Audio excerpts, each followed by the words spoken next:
All right, good afternoon, everyone. We're going to get started. A few more people are still walking in, so we'll give them some time to get settled.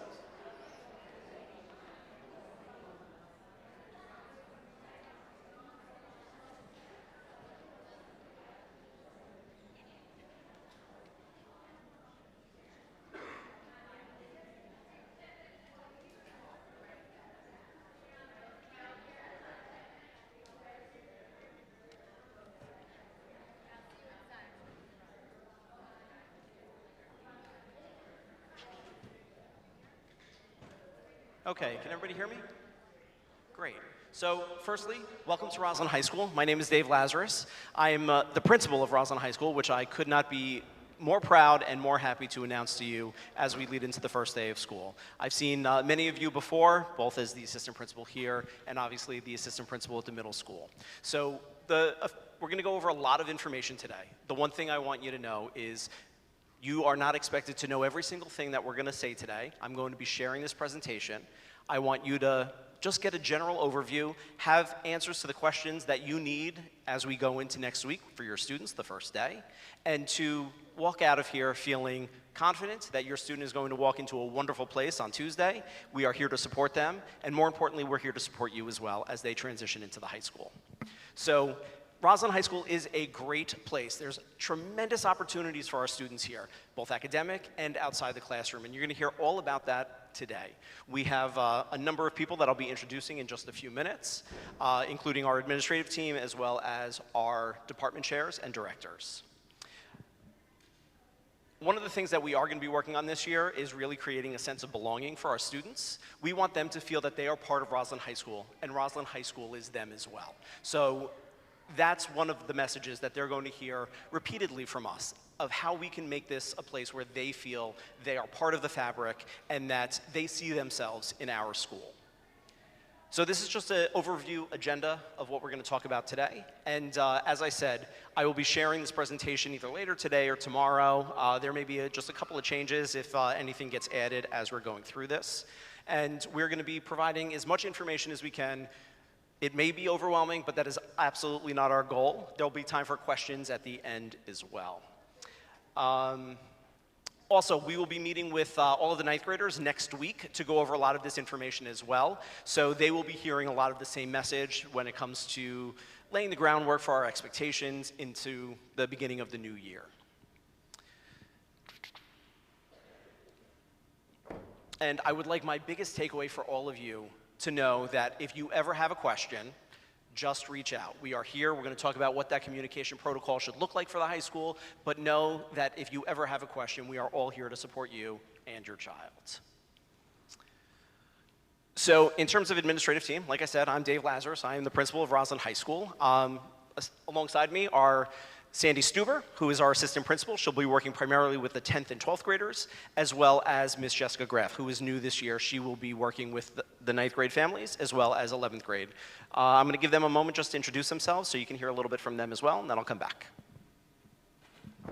Hi, everybody. I am Sandy Stuber. Some of you might have heard my name if you have older children in the school. Last year, I was the Dean of Students, and I am very excited this year to be joining Dr. Lazarus as part of his administrative team as an assistant principal. Even though I'll be working primarily with the 10th and 12th graders, that does not mean that you cannot reach out to me. We are all a team, we're all part of it together, and we're just really excited about bringing your students in and having them join the Roslyn family. Thank you. Hi, folks. Thank you for being here today. I know it's hard as parents to make these daytime events, so we really appreciate you being here. I'm Jessica Graff. Like Dr. Lazarus said, I am new to Roslyn Schools.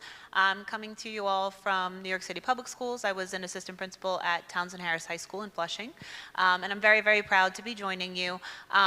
If there's one thing I would say, just by way of introduction, you're all parents of rising 9th graders. I mean wholeheartedly, it's not lost on me that these are your babies. These are your babies that you send to us every day, and we want all of the things that you want for them. So I'm honored to be able to have a chance to help make those dreams come true, and I'm really looking forward to working with all of you. Thanks.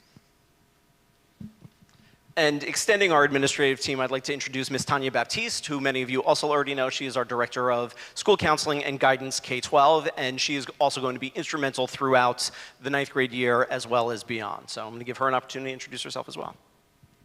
Thank you, Dr. Lazarus.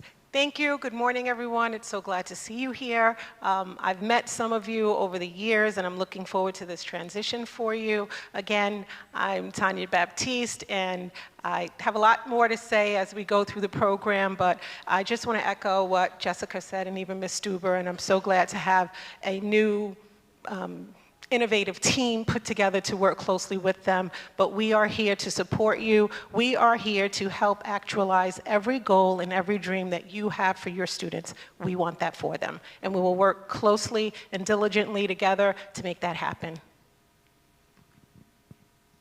Thank you, ladies. And also, like I said, extending our administrative team, we also have our department chairs. Unfortunately, some of them are still working on the hiring process right now, so they could not be here with us. But I'm going to announce everybody and just have them give a wave so you can see them. You did meet many of them both in the middle school and during our curriculum night back in January, but they are here today. So Jennifer Sapir, she is one of our chairs. She oversees the English department. Dr. Christy Faulkner, our social studies chair. Gary Raminetti, he oversees our science and technology programs. Charles Winwer oversees mathematics. And Danielle Pappas is our world languages and ENL chair. We also have directors. We have Dr. Michael Brustowski, who is our director of health, athletics, and physical education. And as I'm sure you all know, if you have student athletes, he's been very busy last weekend, especially today and this week. Cindy Samide is our Director of Pupil Personnel and Special Education, and she'll be speaking to you in a little bit as well. And Marnie Cohen, who many of you also know, she is our Assistant Director for Secondary under PPS and Special Education. And Keith Macias, who you'll also hear from in a little bit, is our Head of Security. Communication is an incredibly important part of success in the high school. And this is a chart to just give you a sense of who you can go to when you have questions. Because honestly, the best person to answer the questions is usually the first person that's on this list. So we have academic concerns, athletic concerns, departmental attendance, all of that is up here. And again, like I said, I'm going to be sharing this with each of you this afternoon or tomorrow. And if you are either unable to reach them or unable to get an answer, we ask that you move across. And obviously, at any point, you can always reach out to me or to any member of the administrative team. But we are here to help. And this is just a guide for you, should you have specific questions. And it does go across, not down. I saw a couple of people kind of wondering on that. Specifically, these are some good areas that may not necessarily be covered on that last slide. But if you have specific questions when it comes to attendance, medical needs, grade 9 specifically, and food service, transportation, special education, these are the people that you're going to reach out to. I would also at this time, before I go any further, is to introduce our PFA co-presidents. We have Sharon Somek, Catherine Tarchinsky, and Liz Neal.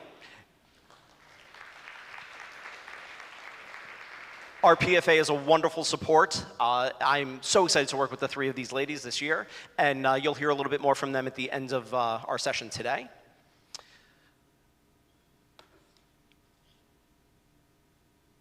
So yes, communication. Like I said, you're going to have questions. These are the people that you're going to go to, and we are always here to help and support. I'm going to turn it over now to Ms. Stuber. She's going to speak a little bit about attendance and the things that she oversees. Hi, everybody. Me again. So we are so excited to have all of your students coming to the high school. The key to that is to actually getting them to school every day, right? That's everybody's priority, to make sure that our students are here, because if they're not here, they can't engage. So one of the things that we want to make sure that we highlight is our attendance policies. We really want your students here, and we really want them here on time. So there's been a misconception somewhere along the line, the difference between an excused absence and a verified absence. So a verified absence means you know your child is not feeling well. You know your child is not in school. You call them in sick. That is a verified absence. Everything is fine. You have for every class, so it's important that you know, for each class, you have the ability to miss the class 20 times with verified absences, without there being consequences. After 20 times, even unless it's an excused absence, which I'm going to talk about in a moment, that means your student is at risk for not getting credit for the class. Now, 20 times is a lot. I don't want anyone to worry that this is going to impact. Also, I don't want you to worry if your student has a special case or a special circumstance. That's why we're here. That's why your guidance counselors are here. Communicate with us, and we absolutely will work with you through any of your students' needs, because their needs are our priority. According to New York State, excused absences are one of the 4 pieces: a religious observance, court appearances, any school-related activity, and 4 college visits between their junior and senior year. I don't want anybody to worry that if their student gets sick, if something happens, that they are going to run a risk of not getting credit for a class. That is not the case at all. Our goal, all of our goals, working in partnership with you, is to have your student here, because later on in the presentation, I'm going to talk to you about clubs and activities that your students can do, but we need them here in order for them to get the most out of this phenomenal district that your students attend. So that's really the biggest piece that I want to make sure that we have clear. We want them in class. We want them in class on time. I know that the parking circle, the drop-off circle in the morning can be difficult. Please understand that if they're late for school, that is not verifiable. It's not that you can say, I got caught in traffic. We need to make adjustments to make sure the students get here on time and ready to learn for their first period class. If your student is sick, would you mind going back one slide? There. If your child is sick, you're going to want to email the attendance office before the day, or at least within 24 hours. One of the biggest pieces, if there is a doctor's appointment, which sometimes we understand that it's difficult to get doctor's appointments, so you could potentially need to take them from school that day. We need to know about that doctor's appointment beforehand. We can't have emails coming in afterward. If your child is sick and needs to go home, they have to go home through the nurse. These are all things that I think have been in place in the middle school. I don't think that this is anything different, but this is kind of the focus this year. At the end of the presentation, if you have any questions, if you ever have any questions about anything, feel free to reach out to me at any time. I'm happy to explain anything. In order to participate in sports, they have to attend 4 classes through the course of the day. Again, if there's an exception, if it is an abnormality, something like that, reach out, and I'm sure we can have a conversation. All right? The next thing I want to talk about is the bell schedule and the student handbook. So the bell schedule, really, it goes pretty typical. It's 9 periods a day. First bell, first period begins at 8 o'clock. We need your students in their classes, ready to go, ready to work, and ready to start their day. Last bell rings at 2:44, and then they're off to extra help, clubs, or extracurricular activities. The student handbook has all of these pieces of information in it and is readily available on our very new and updated website. Which I'm going to show you right now. I do want to say that we have spent a lot of time as an administrative team working on this, making it more user-friendly, and really having the information that's important for all of you as well as your students to be able to access readily. So to get to the student handbook, you're first going to go to the Roslyn High School page, which you can get to either by Googling us directly or off of the district page. And once here, under our Students tab, the first thing that's listed is our student handbook. It is comprehensive. It's almost 40 pages. And within it, we have an extensive table of contents. All of that is clickable, and it will take you to exactly the thing that you may be looking for. So, Sandy? So if you scroll down, you can actually see the attendance. There it is. Go right to it. Yep. And all of the attendance policies are there if you want a more complete list. I appreciate your time. I'm going to turn it back over to Dr. Lazarus so that we can discuss all of the rest. The question that is on everybody's mind. How are we going to handle cell phones next year? Where did I put my notes?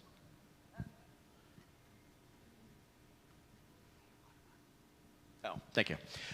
So as you all know, Governor Hochul has put in a mandate that New York State schools do not allow students to use internet-enabled devices of their own between the beginning of the day and the end of the day. So on the last slide, you saw the bell schedule. That's from 8 a.m. until 2:44 p.m. Students are not allowed to use their personal devices, their cell phones, while they're in school.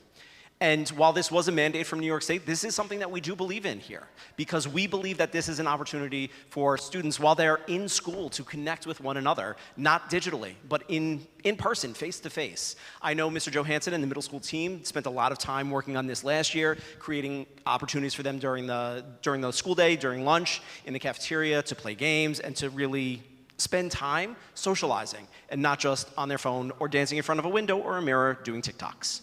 So we all went through high school without devices, and we made it through.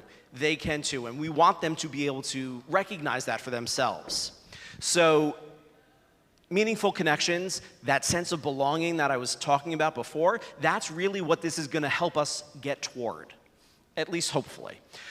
So as I said, no cell phones, no smartwatches, so that's no Apple Watches at all, no mobile hotspots during the school day. If we see them, we are going to act with grace. We are going to ask them to put it away. They all have lockers that are assigned to them. That is on every student's schedule. And they are encouraged to lock all of their electronics or anything that they may not need, like a jacket, during the day inside their locker. However, we are not going to be checking their lockers to make sure that their cell phones are in it. The way that we're going to know that they don't have their cell phones on them is because we're not going to see them. We should not see them in class, during passing time in the hallway, in the cafeteria. If we see them, we will ask them to put it away. However, we do have expectations that they are going to follow school rules, because this is a school rule rooted in a board policy that if we see it, there can be consequences, and I'll get to that in just a second. So yeah, like I said, no phone should be seen at any time. However, it is important because we know that the students are going to be entering the real world, and they will have access to devices that are not controlled by their school, that they will want to use their own devices. So they are allowed to bring their iPads, their computers, or other tablets to use while they're in class. We do ask, however, that all texting, so on an Apple device, that would be iMessage, all of that is disabled, that they are not accessing social media in any way, and again, they are not using hotspots. So they can use their devices, they take notes as they want to, teachers will still be using technology within the classroom, and we want our students to be able to do that, but we also want to make sure that the cell phone side is no longer a distraction to them. That may raise questions about how you can get in contact with your kid during the day if there's something that comes up or if they have a question about after-school activities. We have phones throughout the building that they can use. Luckily, we don't have pay phones like they did in my school, and they can use the phones in the offices. We have one set up in the main office, one in the counseling center, and one in the health office. And students can use them at any time. If you have any questions or you need to get a hold of your child, you can email them or you can call the main office, and we'll be more than happy to get a message to them. Or if it's an absolute emergency, we can call them out of class and get them to you immediately. So just call the main office if that does become an issue. Going back to their devices, they do have to be connected to our school Wi-Fi while they are here. So again, no hotspots. And obviously, exceptions do exist on a case-by-case basis. Obviously, for some medical reasons, students may need their internet-enabled devices to monitor blood glucose or other items. So if you have questions and have not already had those questions answered regarding technology, please feel free to reach out to one of the three of us. We'll be more than happy to talk it through and see if that special case does apply in your situation. And I already mentioned students using cell phones. And I don't know if I'm really ready to do this, but are there any questions about cell phones? Yes.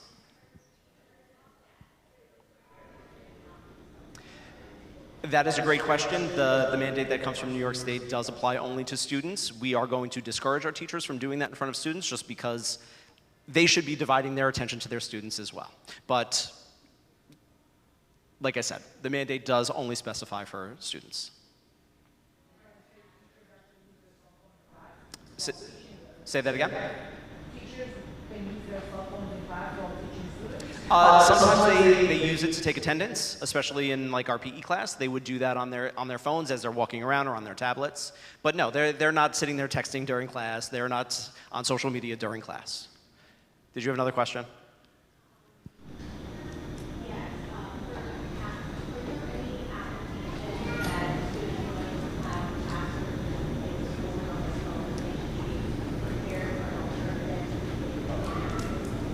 That's a great question. The best way around that is to not store passwords.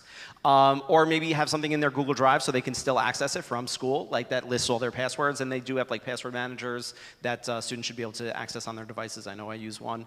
One thing that doesn't necessarily apply to your ninth graders, but I was speaking about with our AP coordinator, is for College Board, and that could be an issue down the road, is if students don't know their password, that could pose a huge problem when they go to take their AP exams in May. Again, not a problem for ninth graders, but if you do have older children. So that's a great question, and yes, I would encourage them to find another way to have access to their passwords other than their phones. Because like I said, our teachers are going to be holding the students to the same expectations that we do, that their phones are away all day long. And again, we will be meeting with all students during the first week of school, and we will be sharing the same message to them because we want them to connect with one another, feel like this is home, that this is a place that they belong, and that they see themselves here. So that's central to all of this. Are there any other questions about cell phones? Yes.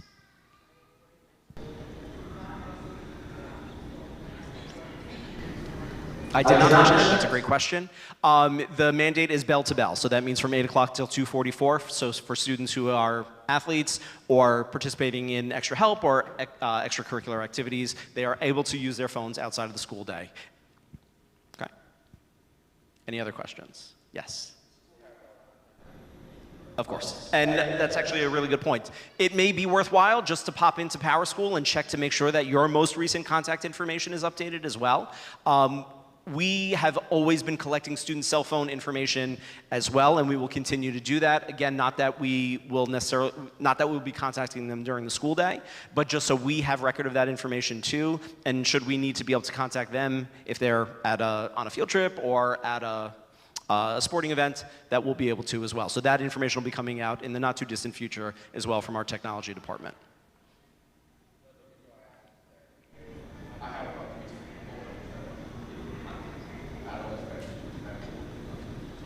Yeah, they can, anybody who has access to Power School from an administrative side, so that's our clerical staff, our counselors, obviously the administrators, we have access to all of your contact information in that, and we can certainly share it with the kids. And if for some reason your child's in a distressed state and needs us to make a phone call with them, we can certainly do that from our office.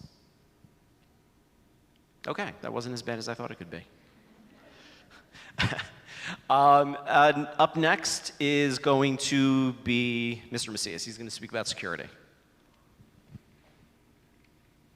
Hi, everybody, and welcome to high school. I imagine most of you have seen me around a few times, not only at the high school, I'm through all the other buildings. Real safety, a lot of stuff I won't discuss for the safety of the children, what goes on here. The biggest things I need help and support from the families, from the communities would be the importance that they do have their ID cards. They need to have their ID cards at this time going forward.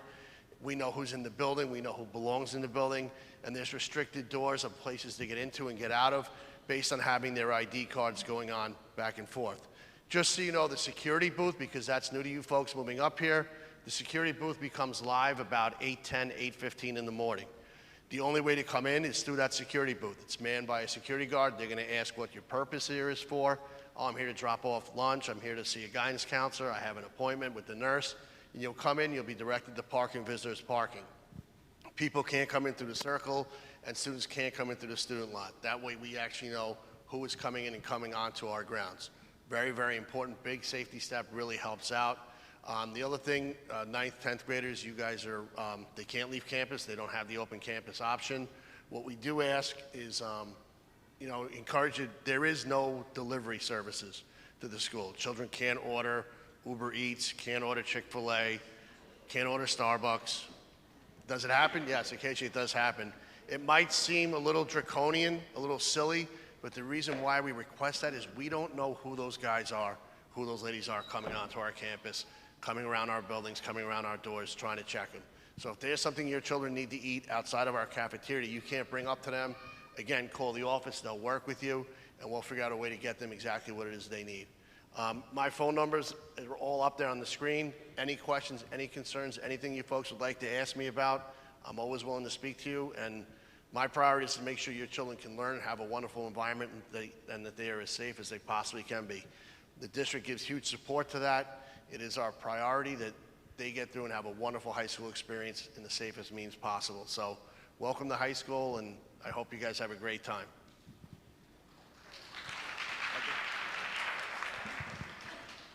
Who's that? I think you, right? Okay. All right, so I'm going to talk a little bit about high school academic expectations, which I know can feel overwhelming, but we're here to hopefully dispel and address any of those fears that you may be feeling. So just to start off, as you all are probably aware from some of the superintendent's office messaging, last fall, Roslyn launched a community-wide branding effort to really focus in on who we are as a district and what we stand for. And we developed a bold new vision for the district, which is that of excellence elevated. So what does that look like as a system? As a district, we're pushing boundaries, we're embracing innovation, and we're striving to always improve the learning and the well-being of our students and our families. And at the high school level, we're really asking our students to embody that vision for us. So Roslyn High School students, we imagine them to be innovative thinkers who are exploring new possibilities, they're resilient, they're focused on the future, they're dedicated to their learning and embracing challenges, and really striving for that excellence. And we know that excellence is not perfection. Those two are not synonymous, but rather their students are always striving to learn and grow so that they can accomplish the extraordinary things that we know that they will over the course of the next 4 years. That's really what we're aiming for. And obviously communicating with you and with your students to give checks on progress throughout the year is going to be very important. The grade reporting timeline is up here for your review. Like Dr. Lazarus said, all of this is going to be shared with you.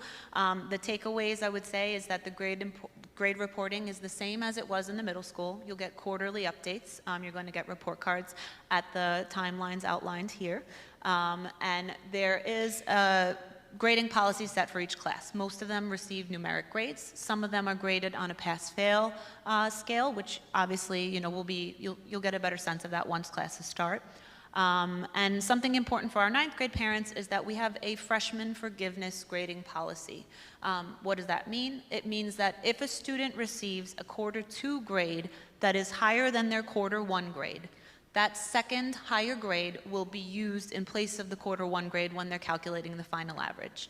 I was an 8th grade counselor and then a high school counselor. I know the 8th to 9th grade transition is a lot for some students, especially at the beginning of the year. That's why this forgiveness policy is in place, to kind of support them as they are adjusting to high school and figuring out, where they stand.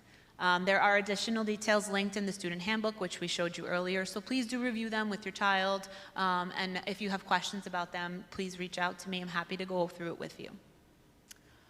There will be abundant extra help available to your child. Extra help is offered at the high school Monday, Wednesdays, and Thursdays from 2:44 to 3:14. Teachers may offer a period of extra help once a week before school, so we just ask that if your child is interested in attending extra help, that you just contact the teacher to confirm their schedule for that week.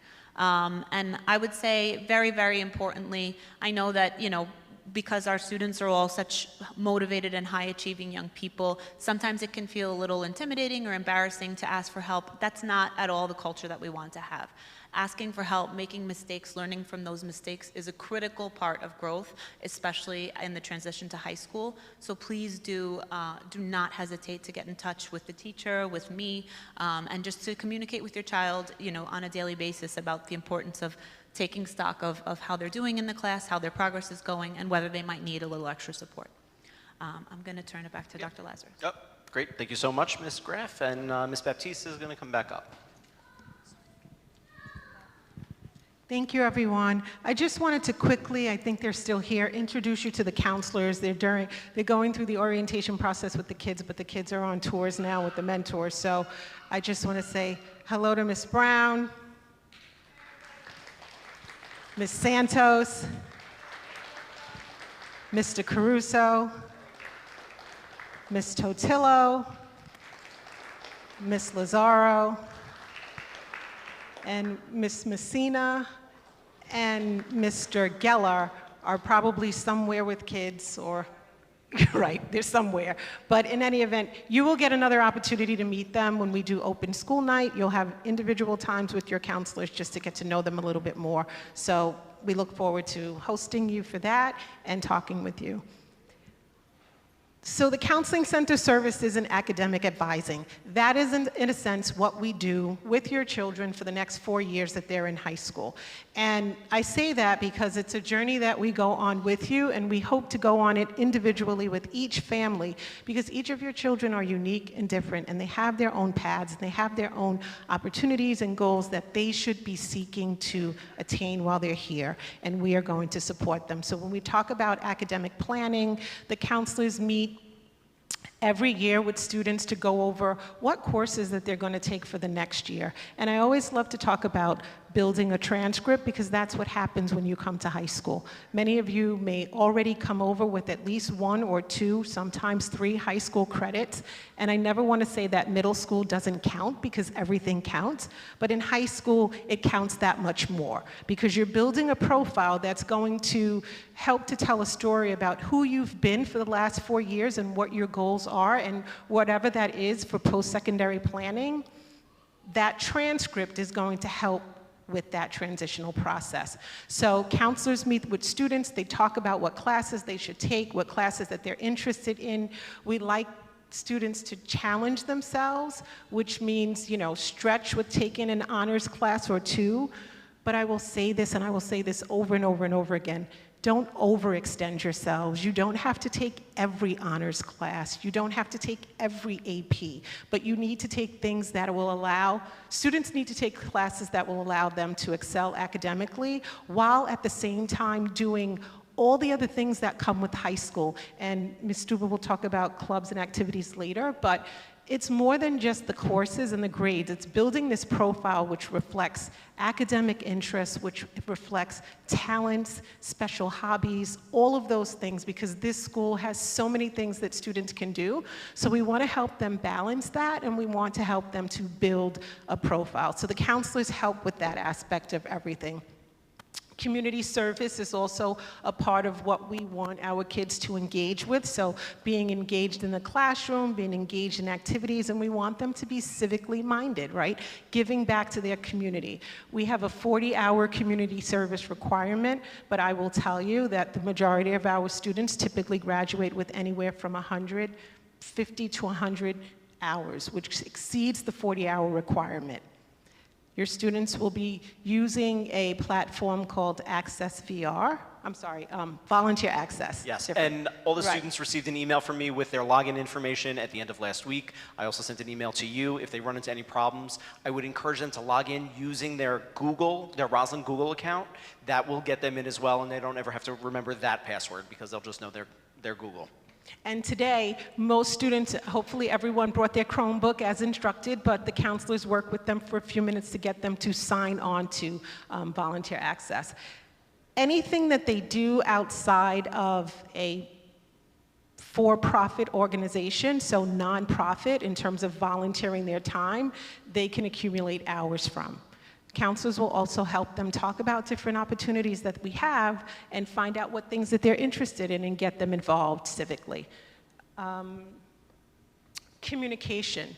So family communication is extremely important, because this is a two-way process, right? Communication is reciprocal, and so we are working together as a united front to help students actualize their potential and their goals. Reaching out is important. You have access to your counselor. If there's something going on, reach out, send an email, give a call, but more importantly, encourage your children to reach out. Encourage your children to advocate for themselves and start developing this relationship with their counselors. Reach out, email. The counselors are working with them today on showing them how to properly email their teachers and faculty in the building, and having them to develop this communication with them so that we are aware of what's going on. If there's something personal that's happening, please reach out to your counselor. They are here to support you. And if there's something going on in the classroom, we did list what the communication protocol is, but your first reach out should be to that teacher in the classroom. If you want to pull your counselor into the conversation, you can, and then if we find that we need an administrator to get involved, then we will. But that is basically the line of communication that we want to keep open on a regular basis. And I just want to jump in on that too. One of the points that Ms. Baptiste made was about starting to build that independence for our high school students, and that could not be more true and more important. So whereas you may have reached out on their behalf in the past, if it's something that they can reach out on, I would encourage them to do so. And like Ms. Baptiste said, sometimes writing emails is not the strength of a ninth grader. So if you want to take a look at that email and work on that with them, absolutely. But feel free to have them do it on their own, to send it to their counselor, to send it to an administrator, to send it to their teacher. So that's how we start to build that independence, so as they become an upper class student, that they'll be able to do so with confidence. I liken that to AI, right?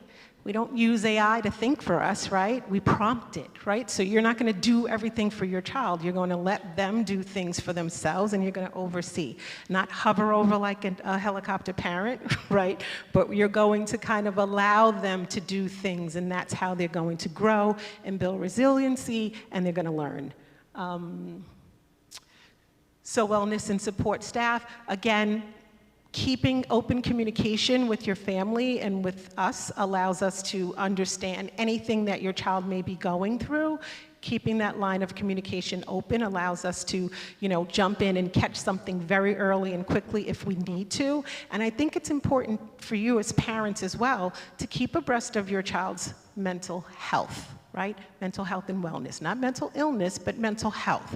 Making sure that they're not completely overwhelmed and so stressed out. And if they are, reaching out to figure out how we can help them to alleviate some of the stressors that are causing them great anxiety and overwhelming them. So those are things that we want you to continue to keep an eye on as well as home, and we will do the same. We have support staff in the building that helps through the counseling center. We have school counselors, we have social workers, we have school psychologists, all who work together collectively to make sure that students are well balanced, that students are healthy, that students are learning, and that our students are thriving. Additional, we covered that. Yes. Two things that I just wanted to cover, just so that we're clear. For the attendance policy, you get 20 absences for a full year course, 10 absences for a half-year course. So that is clear. And in freshman forgiveness only applies to full-year courses, not half-year courses. There is also going to be a new student essentials guide that is on the website as well. So if you go to the website as Dr. Lazarus had referenced and see the homepage of high school, there's a tab that says guidance, and if you click on that, you could either go to the middle school or go to the high school, and on high school is everything that you need to know is there, and you can click. So there's the new student essential guide, and on it lists basically all of the who do I talk to for this? How do I do this? Who do I engage with? It gives you all of that information in a snapshot in terms of one of the things that I think that you're going through right now, right, is you got your schedules and everybody needs a change, right? So welcome to high school scheduling. It's not as easy as it seems, but we have created a Google form that the schedule change process happens through, and your counselors are working on that. Please note that students are allowed to drop courses, not at any time during the year. There are specific course drop dates. Those dates can be found in the Essentials Guide. It's on the website. It's also in the handbook, so just please be mindful of that as students come in the fall and they're getting their feet wet and really trying to figure out if the program that they've selected is good for them, and if not, there is room to change and make corrections and revisions. I hope that I covered everything. Okay, great. Okay. So looking out, I'm seeing a lot of overwhelmed faces. I want everybody to take a deep breath. You're still okay. We are nearing the end, and again, we will have time for questions. You will see all of this information again. Please just know we are here to support. So next, I'd like to welcome Ms. Cindy Samai.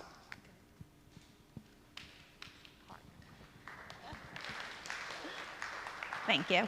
I am the very proud director of the Pupil Personnel Services and Special Education Office. And I work very closely with Ms. Marnie Cohen. She's so sorry she couldn't be here today. Many of you might know her, and we work very closely together. And really, the goal of our office is to support students who may have learning differences or needs that require support through either a 504 accommodation plan or through the Committee on Special Education that they require services. So I've listed a myriad of services that you may see, that your child may engage in. Those might be related services like speech or physical therapy or assistive technology support.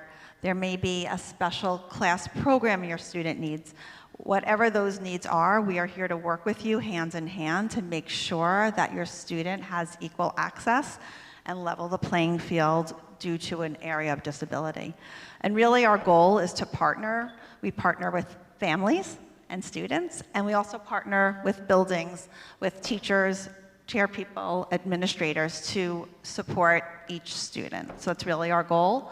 We'll have meetings throughout the year. We love to meet in person, and we understand that that's very hard, so we also can meet on Zoom. Really whatever's best for every family. So again, our goal is really to work closely with you and your students to support any students' needs and ensure that they have a wonderful and productive high school experience. Thank you, Ms. Mine, and Ms. Stuber is going to bring us close to the end. Hey everybody, I'm back. How are we feeling? Feeling good? Okay, so just a couple of things, some maintenance facility type deals. In the morning, if you want your student to be here on time and you want to be stress-free, we do suggest you dropping them off like by 7:45. If you come in between 7:45 and like 7:50 in the morning, you will have no wait, you'll be happy, life will be good. As your dogs are in the car with you, we'll be able to wave to you nicely, and you will have a wonderful start to your day. I cannot promise the same if you get here at 7:50 to 8 o'clock. It gets very crowded, the wait is long, and there's really not much we can do if you're dropping your student off in the circle. So that's just a little bit of suggestion that we have in order to start your day off on a positive note. Wait, just on that as well, we do offer bus service, and we do encourage all of our students to come in on the yellow limousine every single day. We do. It's there. It's very nice. They pick you up. You're good. You know, it's there. Yes. So I'm gonna get there. That's next too. So when you're doing pickup, we ask you that you do not double park on Round Hill Road. That you could potentially get a ticket there. That is not part of school property, so you can't double park there. It does block traffic. Also in the back, especially with at all times, but with the construction, it is very, very unsafe right now for you to drop your student off in the back of the building. So there are no drop-offs in the back of the building with the staff coming in. That is buses only. So that is kind of a non-exception. You will be stopped there and asked to go around the front of the building. We will have security out there every single day, making sure to keep all of our students who are safe, all of the students who are coming in on the bus safe, that they don't have to negotiate with cars, as well as our staff. So for you, the easiest way, besides putting them on the bus, if you are going to drive them, is to get here before 7:45. I know it may sound very early. We do start at 8. There's places for them to go inside the building. We have the library, we have the study centers, our cafeteria is open in the morning, there is supervision. So please feel free to drop them off early. It will be an easier way for you to start your day, an easier way for them to start their day, get comfortable and acclimated into the building each and every day. So again, keep all of that in mind as well. Any questions on that before I go on? So the last thing that I'm going to talk about today, and the last thing that we really want to talk to you about, are clubs and extracurricular activities. Now I could, if we all had a nice big lunch, sit and read every one of the 40+ clubs that are available to your child and the descriptions for each. However, I'm thinking that we don't all want to do that. When my children started high school, I was told if your kids come home at 3 o'clock, they're not getting the full experience. I can honestly tell you here at Roslyn, the opportunities and the club opportunities that your students have available to them range from every single desire and want and interest every step of the way. We encourage your 9th grade students to join multiple clubs. They do not have to join at any time of the year. They can join any time they'd like. So don't feel pressure if the first week they're feeling overwhelmed. They don't have to join the very first time. They can go when they'd like. There will be a club fair that we hold the first week in October. I believe the dates are the 7th through the 10th. Every one of the clubs will be represented during that time. They set up in the cafeteria. There'll be representatives from the clubs. Your students can ask questions. But even that, if they feel a little nervous about walking over to one of the clubs to ask a question, have them go to a meeting. Encourage them to go to a meeting. If they're nervous, if they have questions, encourage them to come and speak to me. My office is in the main office. Any one of us on the team can help answer questions. Any one of the department heads and the department chairs can answer questions and can encourage your students. If they have a love of math, science, English, social studies, languages, whatever they want to do, there is a club that's going to help them pursue their passions. Every student, when they graduate, has to do, this is a loud microphone and I'm sorry because I am naturally loud, so I apologize. I'm going to hold it here and I think that that'll probably be good. Every student has to do 40 hours of community service before they graduate high school. Then again, that was also mentioned by Ms. Baptiste and Dr. Lazarus, and I'm going to stop there. All of the clubs are listed on the website.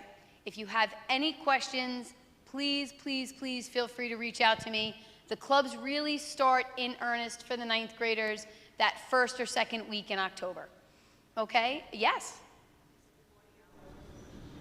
No, it's 40 total hours for their 4 years of high school. And we do encourage 10 hours a year just to break it up, but we will send reminders, but we are not going to hold them to 10 hours. Like, if they do the summer academy, they can be a counselor for that, and that's 76 hours each summer. So there is no limit to how much they can do. We just ask that they do at least 40 during their time here. And if getting a little ahead of ourselves, if your child does want to participate in our National Honor Society, there is a requirement that they do complete 20 hours before their application process, which will happen in their junior year. So keep that in mind as well. So just to even have that door available to them, we do ask that they do 20 hours before that. Thank you, Ms. Baptiste. Now I'd like to introduce your co-presidents of the PFA to come and speak with you about joining and how you can get involved, and you are incredibly lucky to have them here with you. I'm going to hand the microphone over.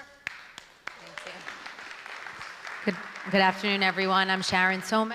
I'm Catherine Tarsinski. Sorry, Liz Neal needed to leave. We're just going to make this really brief. For anyone that is new to Roslyn, welcome. You're going to love your experience here. And for all of you that are returning families but now new to the high school, we wanted to just let you know that we're continuing to use Future Fund as our form of communication. So if you haven't registered your child on Future Fund yet, the QR code is right up here. You're going to have to use the same login that you use in elementary and middle school. You'll just have to re-register your child. If you are not new to the high school, all you need to do is just add your freshman child into your portal account. Once you fill up all those steps, you'll be redirected to pay our dues, which is $30 per family. We also have a tab there if you'd like to provide any additional donation, because all of our money that we raise as a PFA, we put directly back into the school. So if last year we purchased games for kids to use during lunch, we purchased a lot of the Adirondack picnic chairs that are out in the courtyard that kids can use while they're eating lunch in the courtyards on nice days. So all of the money that we raise goes directly back into the school. We also want to let you know that we have an Instagram. It's at Roslyn HSPFA. We are constantly updating our information on there, so you'll have opportunities to click on links if we're running a fundraiser, just to streamline and make it very easy for you. And Catherine will just... So good morning or good afternoon. I think I know most of you in this room. I'm honored to have this opportunity for, I think, the third time. Sharon and I partnered in East Hills, and we had the opportunity to work with Liz over at the middle school. What I can say with you is I'm on this journey with you, so I'm going to be learning every single day. I can confidently say that having the opportunity to get to know the administrative team here over the summer, our superintendent Allison, Michael was here, our Tanya Baptiste, working closely with them over the years. Our students and our kids are going to have a terrific experience, and we remain committed as a PFA to serving our admin team, our staff, to spoiling them, and to doing as much as we can for the kids through events and opportunities. The one point I do want to make is that we are really useless without the helping hands of parents in the community. It can't just be 3 co-presidents that run the entire PFA. We absolutely need the support financially to be able to do what we want to do and make this a great place for for our staff and for our students, but we really need helping hands. We have so many opportunities to volunteer through committees to make the opportunities and the experience the best that we possibly can within the high school. So please take a look at those volunteer opportunities and sign up. We will welcome you with appreciation and open arms. Okay? Thank you so much, ladies.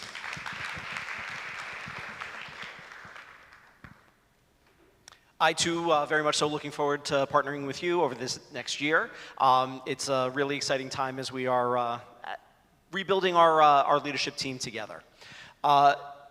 Also, when this goes out, those links are clickable. I know sometimes our cell phones don't work as well in this room, so if you were not able to get to the QR code, that link will be clickable when it gets shared out with you. We've come to the end of our program. If you have any questions, we are here for you. If there's any questions that are not necessarily pertaining just to your child, but to a more global situation, now's a good time to ask. Otherwise, I bid you all farewell and enjoy your final weekend of summer. And we look forward to seeing you in our building in the fall. Thank you.